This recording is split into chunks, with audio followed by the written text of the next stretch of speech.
Best Western Makassar hadirkan 55 menu buka puasa berbeda tiap hari selama Ramadan.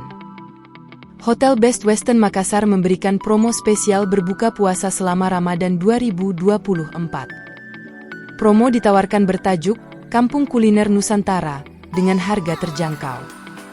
Untuk per orangnya dibanderol Rp110.000. Bahkan ada promo menarik dengan pembelian 10 paket, gratis 1. Menu seperti takjil, makanan berat, gorengan dan aneka kerupuk dan sambal berbagai rasa tersaji setiap harinya. Marketing Communication Best Western Amelia Soleman mengatakan, lebih dari 55 menu berbeda akan disajikan setiap hari selama Ramadan.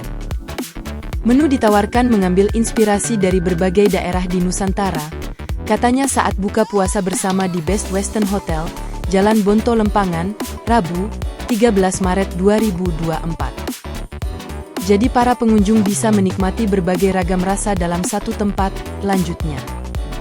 Lanjut Amel, adapun salah satu menu favorit dari Best Western adalah sop buntut. Menu favorit kami ada sop buntut, tapi di Ramadan kali kami sajikan menu khas berbeda, jelasnya.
Download Tribun X sekarang, menghadirkan lokal menjadi Indonesia.